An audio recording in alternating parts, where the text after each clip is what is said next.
Hello and welcome back. Today we will be doing a pseudo tutorial, and what we're going to be talking about is we're going to be talking about state bonuses. We got this nice sort of map update in 1.3, and we haven't really talked about state bonuses yet. A big part of what inspired this was that they are updating the game to have local goods prices, and I think there's a small chance that they do local good prices on overall throughput, and your overall throughput can be way higher if you have a state bonus. So for example, our throughput here in Perm is 70%, 50% from economies of scale, and 20% from your all mountain range. Now, I don't think this is how local good prices will be differentiated. I think it will be based on supply and demand. Also, notably, I think that, when we're thinking about this, they haven't released exactly how it's going to be. My understanding of how it's going to be, or my thoughts on how it's going to be with local goods prices, is that, the price of the good will have a local price and a market price, and if the market price is more expensive than the local price, when firms are buying the good, they will buy at the local price. But I think that when firms are selling the good, they will always sell at the market price, which means you can create value out of nothing when you are building stuff that is available, because when you are buying at the local price instead of the market price, you are increasing your balance because you are decreasing your weekly expenses. And so, I've been thinking about this a bit, and I have been kind of cruising over the map a little bit, kind of going back over some of the bonuses and this sort of thing. But this is kind of one of the reasons I think it's important to, whenever we're talking about state bonuses, there's something that's really important to unpack, which is that they are extremely strong early on, and then they fall off as throughput becomes a larger factor, and you need to consider throughput alongside any state bonuses. So for example, here in Eastern Norway, you might say, hey, they got an iron mines building throughput. This is one of the best iron mines in the game, and the answer is no, it's not. It's very, very good early on, because when you build that first iron mine, it's going to be worth 120% of a building. If we take a look here, we see that the throughput is 37, 17 from economies of scale, and 20% from the bonus. But this bonus falls off, and so if you can't build up to the full 51 for the max economies of scale throughput bonus, it means you're going to be missing out. And so while it does get 20% free throughput from state bonuses, it loses out on 33% on where it can't build up entirely. So if we took a look at some place, what's a place that has a lot of iron? In Shaanxi, for example, 50% iron throughput with no additional iron bonus. And so these state bonuses, whenever we are looking at them, of which we're going to look at several of them for infrastructure, construction, agriculture, and mining, and as well as industry, we're going to look at all of that. Whenever you're looking at these, you have to kind of temper it with an understanding that economies of scale is going to generally play a larger factor on most of them, but not logging specifically. So this is kind of the how we want to think about them, like initially, and they're going to greatly affect your start. One in particular that's really going to affect your start a lot is going to be all the negative infrastructure and state Maluses. And so, for example, all the Frozen North is going to have 20% construction and infrastructure malus. And this is a huge, huge, huge negative, because it just means for every construction point you spend, you're getting 20% less of a building. Now, it can, to some extent, be offset. So, for example, Perm here, we have 15% state construction efficiency, but it is in fact offset by our construction centers that we have built, which are giving 35% state construction efficiency. So this is kind of something to keep in mind, that it can be offset to some extent, but it will make playing some areas of the country or some areas of the world a lot harder. Every place that kind of has a desert icon has one of these backbreaking modifiers as well. I believe the desert is one of the worst ones. The very worst ones are the Amazon ones, which get negative 33% to both, but stretching throughout the mountain range, almost a lot of mountain ranges are going to be giving negative state construction and infrastructure maluses. It's one of the reasons why playing in South America is a little bit rough, because you are getting, here in Brazil, you're getting all these Amazon bonuses or maluses, and here you are getting 20% maluses. Now in Mexico, it's a little milder. It's around 10%. But in particular, La Paz, you don't do as I do and build a level 61 textile mill here, because you are getting over 50% construction malus. You're getting 33% from Amazon rainforest and 20% from the Andes. And so these are particularly bad and are something you should consider when starting a run. So for example, this is one of the reasons Sardinia Piedmont is so hard relative to Two Sicilies, because on top of being smaller in your capital state, you have a 15% construction center malus, and so it's harder to get the ball rolling. You generally don't want to build in these provinces, except to just kind of build out their resources, because resources are generally really efficient, that it's kind of worth it doing it through this malus. But other than that, you want to try and avoid building too tall in a place that has, you know, one of these construction maluses. Now, rivers generally give bonuses to infrastructure. There's a few rivers that give a little bit extra on top of that. Notably, the Egyptian ones give agriculture throughput. Whenever you're looking at agriculture throughput, this is applying to wheat and livestock. Plantations apply to everything else, and so this affects wheat and livestock and makes that better.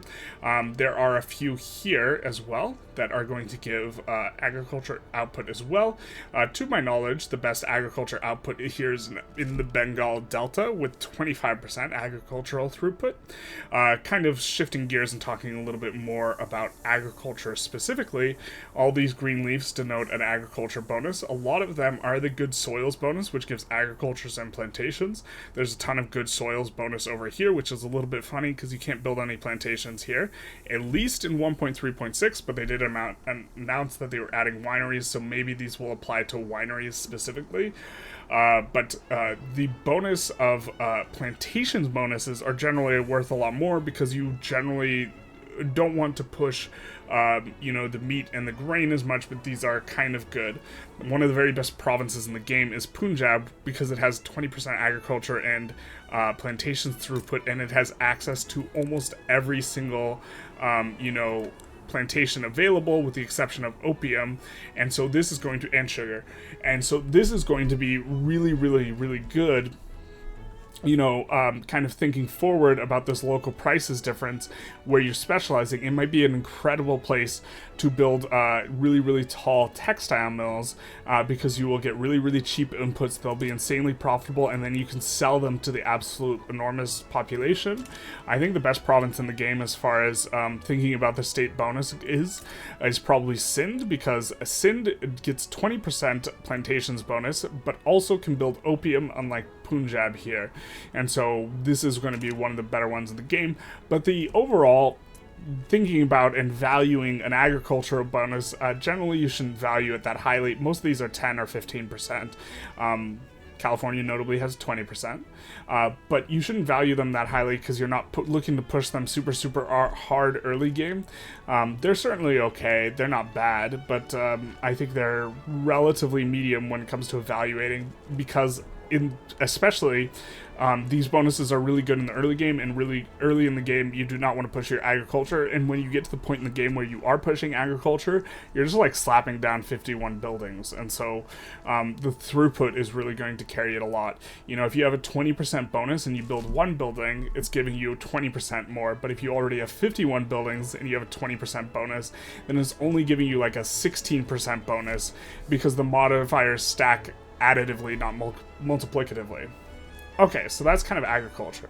Next up is wood, and you can see a whole bunch of these wood places all over the place. Most of the wood modifiers are just giving hardwood only, and so if we take a look here, it's giving hardwood only, hardwood only, hardwood only. There are a few places that give just regular logging industry throughput, and that is the Russian taiga / Scandinavia, California specifically, also down here in Southeast Asia, but you also have this, but not into Burma. This goes to hardwood, and also Borneo goes to hardwood. And with the logging camps specifically, let's take a look kind of through the market lens for just a moment. We're going to take a look at wood. Sorting by potentials when you're thinking about this stuff is also a good way to think about it. And with the logging camps specifically, what's really, really going to matter is how tall you can build the building. So, for example, let's come up here in Cambodia. This has a logging camp. You can build up to level 14. So it has a 10% bonus.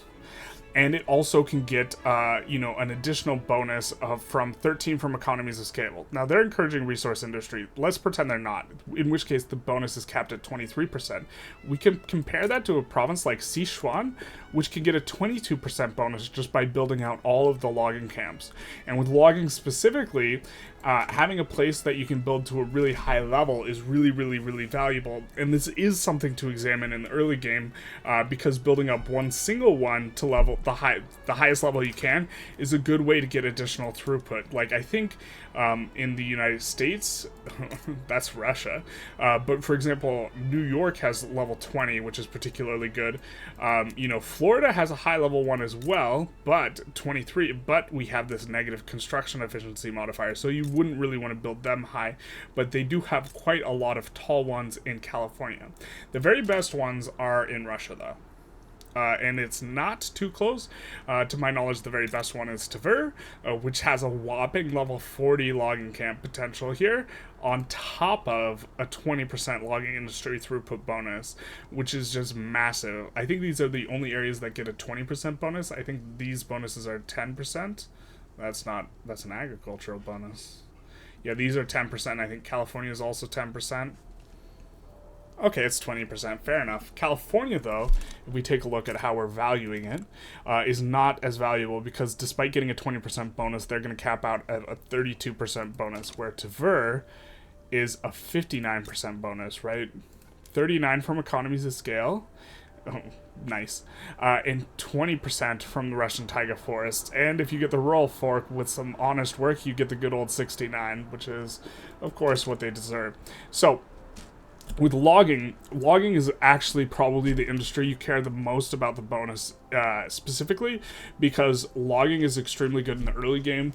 It's one of the most efficient PMs, and by it I mean the Sawmills PM is one of the most efficient PMs. We're not going to bust out the spreadsheet or anything, but it's one of the most efficient PMs when it comes to increasing your investment pool and giving the capitalists a lot of power in the early game, which you definitely want to do.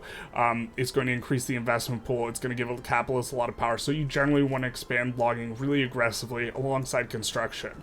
And so these bonuses are absolutely insane. Russia in general has the best resources in the game, and I don't think it's particularly close, although the best province in the game is Shaanxi as far as it comes to resources. But Russia is kind of the best region, and it's not particularly close. Well, just on wood alone, it's not comparable. These guys get a 20% bonus, and they don't have a bunch of construction Maluses on a lot of this 20% bonus here. And so, okay. Let's talk about mines a little bit. Mines are a little weird. Most of the bonuses are exactly the same. So like coal, they're all 10% bonuses. Iron, they're all 20% bonuses except for one. And there's really not a lot of sulfur and lead. So let's go through the sulfur and lead first. This is also the only province that's not 20% on iron. But this gives 10% on lead mine building throughput. But whenever we're evaluating it, we also have to see how many they have. 18. So that's going to mean the largest bonus is, 27%? The best province in the game for lead is going to be Illinois, which has 90 level lead mine, and you can get the 50% bonus. The other lead province is right here. 10% lead building throughput. It's just kind of seems very random to me. I don't know the localization as to why this makes sense, but there's a lead mine kind of throughput right there. In particular, lead is not going to be the most useful resource to have a bonus on. Iron is, because iron is going to be the resource you are pushing when you don't have a lot of construction. When you start pushing a lot of lead and a lot of sulfur, you can just max out the throughput bonuses, and so the state bonuses are not going to be as valuable. But in the early game, when you're building your first, second, third, fourth, 10th, 12th iron mine, the bonuses for just straight up iron are going to be particularly valuable. And so we'll get back to iron in just a second, but next up is sulfur. The best sulfur province in the game is Sicily, which has a level 100, so you get the 50% throughput, but it also has a state bonus, 20% for sulfur, no infrastructure penalty, extraordinarily strong for sulfur, and sulfur, notably, there's a lot of iron and coal provinces in the game that get above level 51. This is not the case with sulfur specifically, and there's no other state, I think, if I'm not mistaken, there's no other sulfur state in the entire game that has a bonus that can get over level 51. We're showing potentials on the map. You'll see the next greatest potential is right here.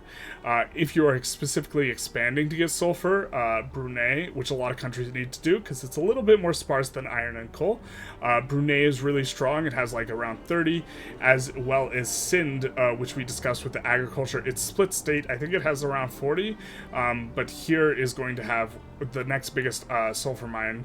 The other two places with, or I guess it's a little bit more than two, the other two regions with sulfur bonuses are going to be Florida, which has a 10% bonus, but notably does not have a level 51 sulfur. It has a level 42, and so it amounts to like as if it had a level 51. It's going to be a little bit better. And then several of these provinces down here have sulfur, a 15% bonus, but it is alongside having desert plus mountains, which is not that ideal. And also, let's see, this one has 20%, but it's alongside this. It's not too bad. Overall, this is one of the better regions to expand for resources in the early game because puppeting Bolivia gives you access to Peru for free, 0 infamy if you puppet Bolivia, because eventually they just annex Peru. So this is really good. But that's kind of sulfur in a nutshell.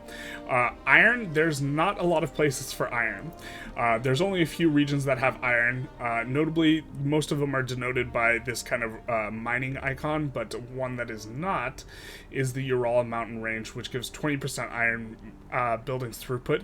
And notably, Perm, this makes Perm one of the best provinces in the early. It's probably the best, might be the best early game province because you are getting, in particular, this 20% logging industry throughput bonus. On top of, you can build the logging up to level 20, and you also have an iron throughput bonus, which just makes it absolutely insane with the encouraged resource industries. But eventually, other places become better. But if you were comparing like early game, and specifically Shaanxi, they only have a level 7 logging camp. They have no bonuses. They just have insane top level when it comes to resources. But Perm is going to be really, really good. There's a few other places that have iron, notably all of kind of Scandinavia has iron throughput bonuses, which is going to make their iron better, but a lot of them, I don't think a single one of these is over level 50 in terms of how much the mine can build. That one's 40, so that one's going to be good enough. And they don't have negative construction modifiers, I don't think, so like Norland is just a great place to build. You know, it's also a really good state to build up. You know, maybe Norland's actually the best early game province in the game, now that I think about it, because they don't have the negative state construction efficiency modifier. And otherwise, it just looks a lot like Perm, right? Where you are getting the iron mines building throughput, which is very, very good early on when you're forcing the iron frame buildings. There's also iron mines building throughput down here. These places do not go up to 51, and so it's kind of medium, and they also have the really negative state construction efficiency modifier, but it's good enough that, like, if you play Brazil, you're more than happy that you have this bonus here. And then I think the last place, I always feel like I'm forgetting, I believe this is the last place that has the iron mines building throughput, and it is over 51 here.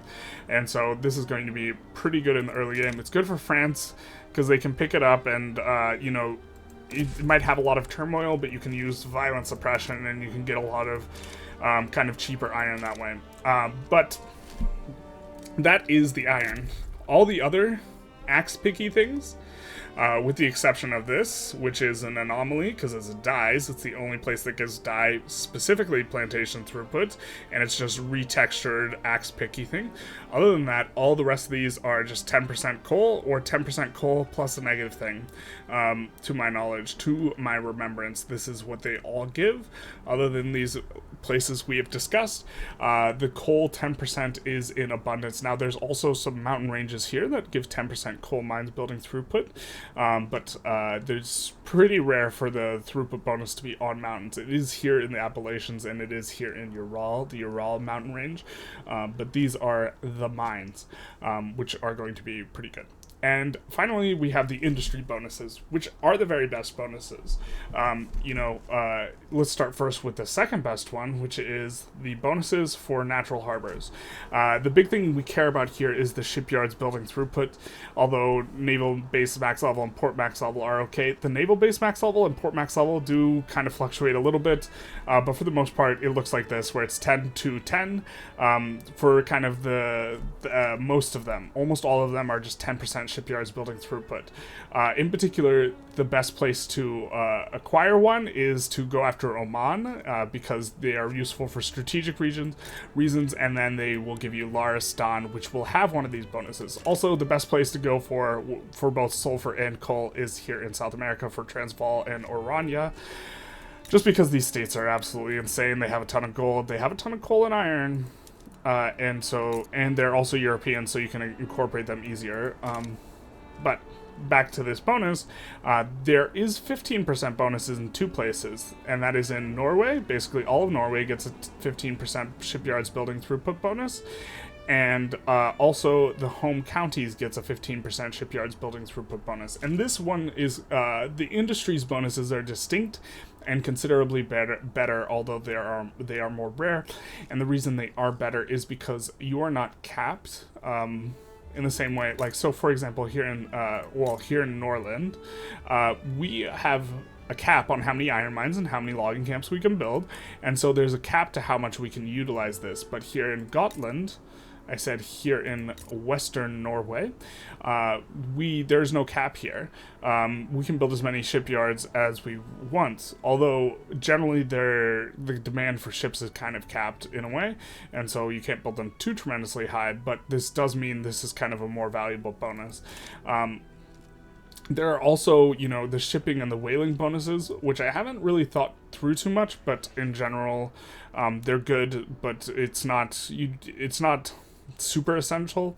Although fishing is notable because it is a replacement good for grain, so if you're trying to drive down demand for grain, so that your auto queue doesn't build it, building fish is a way you can do this. And I do it often enough. I usually just put them on auto expand and then forget about it, and so, having this bonus is not inconsequential. It is nice, because you will end up getting, a pretty sizable throughput when, I think the highest level fishing wharf is something around 15 or 16, the highest potential. But that's kind of, those. The last bonus, industry bonus, is the electricity bonus, and this is not even a throughput bonus. This is just an output bonus.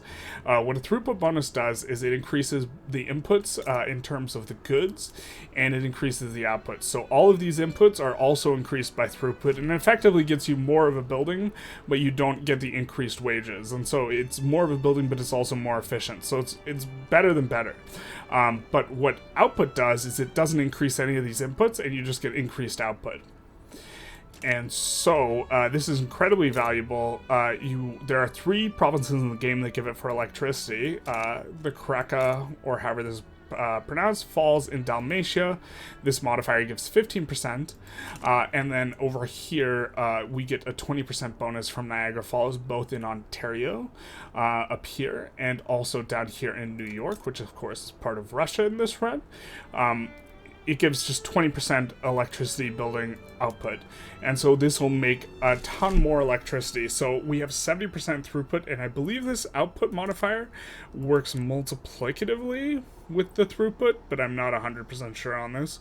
I would have to actually do math, and I want the spreadsheet to do it for me. So maybe I should have done that before this video, but it will give 20% more, and so this juice is incredibly valuable, and it makes these provinces some of the best in the game. I think New York is the best province in the game. I think Ontario was in my top 4, but you're going to be able to build electricity out of these, specialize in electricity, and be incredibly efficient because you are getting a 20% output bonus, and so these are the very best in the game. I think we about covered kind of the every single category of these. We didn't look at every single one. There is malaria, but there's not too much to say about malaria. You get rid of these Maluses when you get stuff, and yada yada. There is strategy around malaria, but this is really more of a colonization thing than a state bonuses thing. So I just love that this is the only one that has dies as well. But anyways, I think the overall strategy or the way to think about these is you have to think about them in concert with any sort of bonuses that you have from throughput or that you're going to get from economies of scale, because a lot of the value of some of these provinces diminishes greatly when you realize that, you know, your overall throughput on the building is not going to be above 50, even though you are having like one of these fat bonuses. But in particular, the bonuses on logging and iron in the early game are incredibly good, and this should go into your consideration when evaluating a country, as should, you know, kind of the understanding that a lot of these countries that have negative state construction efficiency modifiers and infrastructure modifiers are going to be a lot harder. I think we talked about it. I recorded this twice, by the way, because the first time I didn't hit record, so I actually only recorded it once. So I'm not sure if we discussed this, but Sardinia Piedmont, one of the reasons they struggle relative to Two Sicilies is the fact that you as the human player, you cannot build as tall as easily because you have this state construction efficiency malus, which is pretty considerable. And so when you're picking a country, if you are going to like pay attention to one of these bonuses at the start of the game, which is when they are the most valuable or the worst, because if we take a look at Perm, for example, we have offset much of the state construction efficiency malus by, you know, the construction centers. It shrinks the kind of effect of that malus proportionate to how much construction you have. But when you are evaluating a country, you are going to want logging throughput bonus, which really doesn't give you too many countries, and then you are going to logging in iron specifically, and then you're going to want to really kind of shy away from places where all your provinces are negative state construction efficiency. So for example, Peru, Bolivia, and Chile really suffer here. Mexico does, but only to a little bit of a lesser degree, because 10% is a lot more manageable than 20. I don't know why the Great Plains also gives infrastructure malus, but it does. It also gives agricultural throughput, which again applies to specifically grain and livestock. But this is kind of how to think about these things as far as it relates to strategy. I'm curious to see if these get developed a lot with the coming of localized prices. I think that they might. I think that I'm hoping that they do, so that the state starts to really matter a lot. The state does matter a little bit in terms of potentials, which we didn't discuss too much. But for example, any place that can produce both silk and cotton and dyes, all three of silk, cotton, and dyes, are going to go up in value considerably because they can produce clothes better. And that's kind of this band of provinces here. From Yue, kind of up here into Punjab, all of these will be way more valuable as the like few states that can produce silk, fabric, and dyes all at the same time. Most of the places that produce silk cannot produce dyes, and vice versa. So it's just kind of this narrow band here that can produce all of these. And so, but this is a bit tangential. Anyways, I hope you enjoyed the video. If you did, feel free to like, comment, subscribe, share, rewatch. No, don't rewatch. That's a bridge too far. But anyways, other than that, have a good day.